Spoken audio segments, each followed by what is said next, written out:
what we choose and why. What do we choose and why? And this is a deep dive, and I use that term, but I also learned that Ralph Smart uses that term, which is really good. Um, and he's a cool person. I just discovered him, Ralph Smart. So, what do we do and why? What do we choose? What do we choose and why? Because when people say, oh, this is what I really want to do, I don't believe them if they're not doing it. Because what you really want to do is what you're doing. And this is a type of acceptance that when we grasp it, we really get more control over our lives. We're empowered. Otherwise, we're in a victim all the time. Oh, I want to do that really, but I can't because of blah, blah, blah, blah, blah, blah, blah. All those restrictions that we put on ourselves, we put on ourselves, right? So it's getting out of this victim matrix mentality where things have to change on the outside in order for me to really be able to do what I want to do.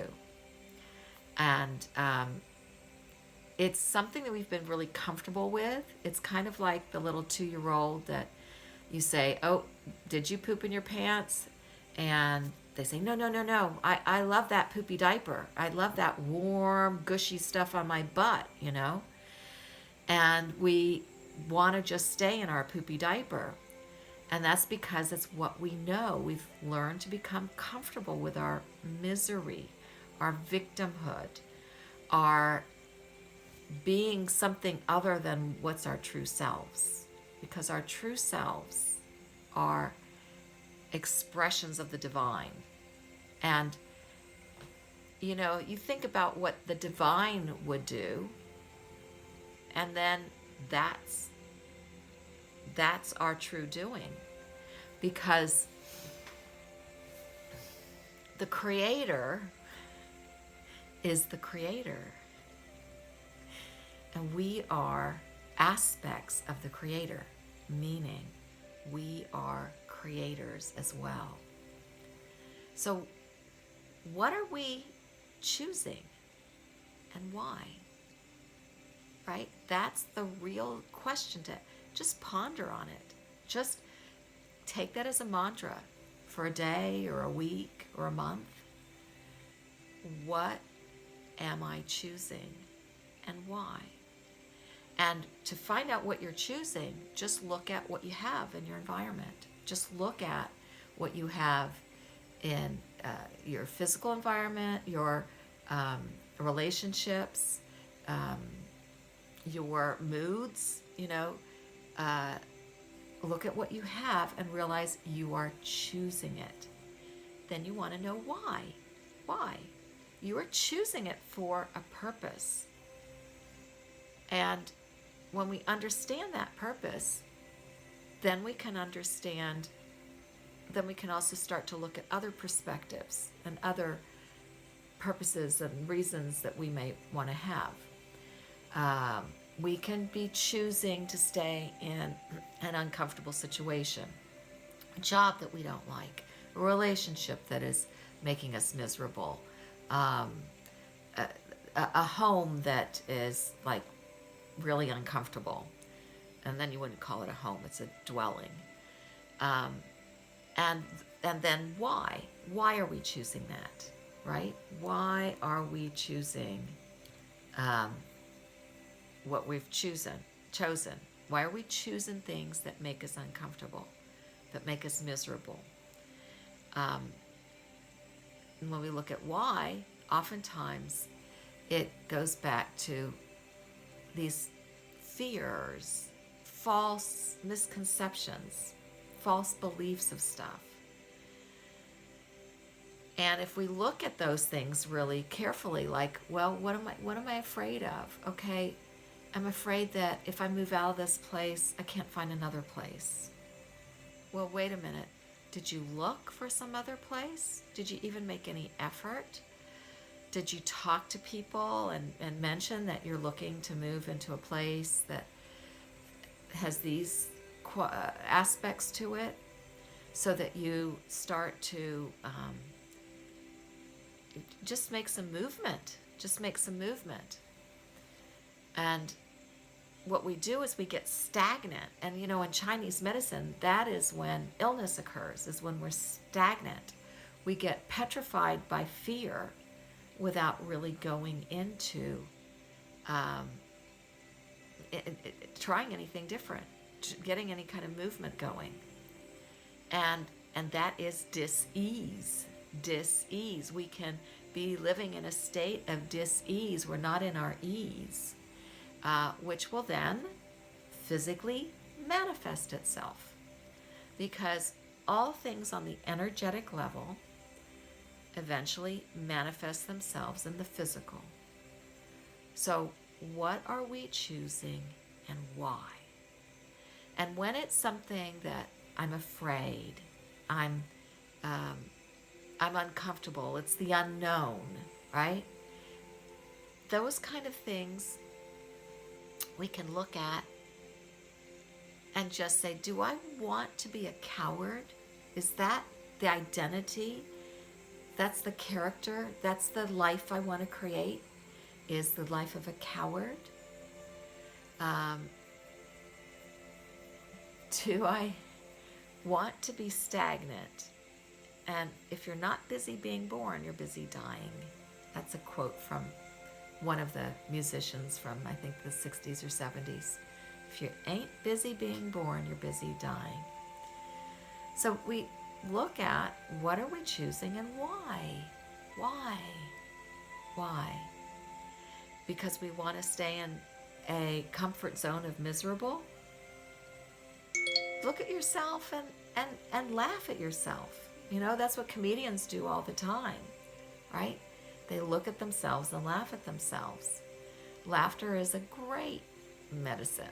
It's a great realigning, centering aspect or tool. So, and appreciate everything. You know, appreciate even that you've chosen to stay in this pause, this stagnant position, just to, I don't know, why? Why? You want to experience it, maybe. You want to experience what it's like to be stagnant. Or, you know, you can't blame things on the outside. If there's messages coming at you all the time from the newspapers, the TV, the radio, the shows you're watching and stuff that are making you feel fearful and making you feel you want to just, contract and taking away your empowerment, then you need to choose not to watch those things and to watch other things that are empowering to you. Thank you for becoming a fan. And yes, this is a quote from Jesus that this participant, Ghetto Android, saying, "And those who are dead are not alive, and those who are living will not die." Ooh. That has been like his big message, Yeshua's big message through his whole lifetime, was to really help us get rid of the misconception, the distorted thought about death, because everything is in cycles. Everything is constant. You know, this whole beginning and end thing is some construct that we created in our own minds. Things do not begin and end. Einstein proved that. There's nothing created and nothing destroyed. It's all alchemy. It's all transforming. It's all in a flow. It's always moving. It's like we can take a photo of someone and think, oh, that's who they are. But that photo was a moment that is now doesn't exist anymore. We are currently in a new expression, a new beingness. So like in this video, for example, if you just took a snapshot, that's a snapshot. And that's just a kind of a representation of a now experience. But the now experience is in the now. It's in the now. And that's why our choices are in the now. It doesn't matter what you chose yesterday or even 10 minutes ago. It's your choice right now. You know, it's like changing the channel. You may be listening to music that's very disturbing and causing anxiety in your body. Well, you chose that a minute ago or whatever. You change the channel to music that makes you feel calm and peace and integrated and centered. We do that with our thoughts too. You know, why bring up the same thought over and over and over again that's just making you miserable? Change the channel to a thought that makes you happy. And I give this exercise all the time, and I'm going to continue to give it. It's when you feel uncomfortable, when you're feeling out of your peace and your joy and your light, look into what's the thought that's creating that miserable feeling, right? And then, thank you for fanning. Then take that thought and find the opposite thought of that. Then you have the two thoughts to compare. It's like the two channels that you want to switch to. So you choose which thought you want to feed. The thought that's making you anxious and miserable, dis-ease, or the thought that brings you peace and joy and centeredness and groundedness. You know, you choose that thought. So feel into yourself. I'm actually recording a YouTube video as well as live on YouNow so that we have the recording to go back to. Some people have asked, they miss these things and they want to get them, so I'm making some recordings. And after the recording, then I will bring up a guest. I just want to complete this experience of breathing in, feeling into yourself, feel into your feeling right now, how you're feeling. And if it's peace, you are in your center. If it's any kind of discord, disconnection, dis-ease, fear, find the thought that is behind that feeling, and then look at the opposite thought. And then let yourself choose which thought you want to feed. What do we choose and why? And you can ask yourself why you chose what you thought. And sometimes it's hard to figure out what's holding us back. As Matt said, what's holding us back could be caused by trauma. And some people have developed whole new personalities to avoid to confront the things that hold them back. That's why, and I'm going to go through my 6 points that I went through. Okay. Thank you, Priscilla. I went through waking up yesterday in a state of non-ease. I usually wake up really glad, very joyful, very love. I feel like incredible love. And this was an issue of trust. And this is like a trauma, right? That's bringing itself up now. But it's bringing itself up so I can work through it. So when I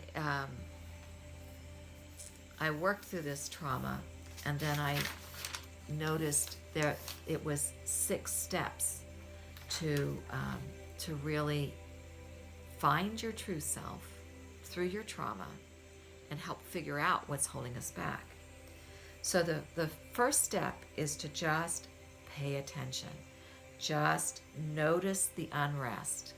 Just recognize this feeling, this uncomfortable feeling, and just stay with it. The opposite of that is like you would distract yourself by turning on a show or getting a drink or doing something else, but just really stay with it. Stay with it. That's the step one. Then step two is to continue to stay with the experience and observe the feelings and the thoughts. Start to really then, in this feeling, really recognize, in this experience of unrest, what are my feelings? What is the feeling that is back here? And what are the thoughts that are causing those feelings, right? And then step three is ask for divine guidance. When you ask for divine guidance to help you through this, start to notice the thoughts that come from the asking. And in my case, I was directed to my books, and I felt guided to read a couple of different chapters in my books. And that's these books, Being and Peace. And you find them under my name, Suna Senman. And step four is continue in the asking state. Continue to observe, and pick up on the new thoughts and feelings that are coming, because there's going to be more. You just observe, pick up on them. Then start discerning the thoughts and feelings, dividing them into the two categories: those thoughts and feelings that bring you peace, and those thoughts and feelings that disturb you. So you divide into those two categories. So then those that disturb you, you want to release the toxic parts that disturb. For example, the doubt and other ideas that do not serve you. Notice any fears that come up and let the fears direct you to what you want. Okay? So working with step 6 was finding the fear that I was going to put a lot of work into expressing myself and writing a book and not reaching an audience that appreciates that. A voice was saying, no one wants to read or hear your expressions. And then how this fear is guiding me to what I want is in the reframing, that there is an audience longing to read, hear the content that I can share. So that was just an example. So really spend some focus on observing what we choose and why. What we choose and why. And when you discover those shadows, those traumas, those fears, those whatever that are behind making us not choose what we want, that we're choosing misery or disturbances or a situation that is uncomfortable to us, then we need to just look at those things, be with those things, let them guide you to what it is you really want, and then put your energy currency into what you really want. Use your energy currency well. It's your focus. It's what thoughts you choose, what feelings you choose. Everything that comes, it's a gift. It's an opportunity to expand love.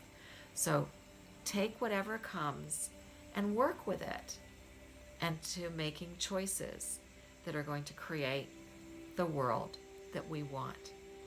The world at this very moment has a lot of things we don't want in it. And those are things that we have chosen. When we take responsibility to see that we have chosen these things, and then to see that we have free choice to choose other things.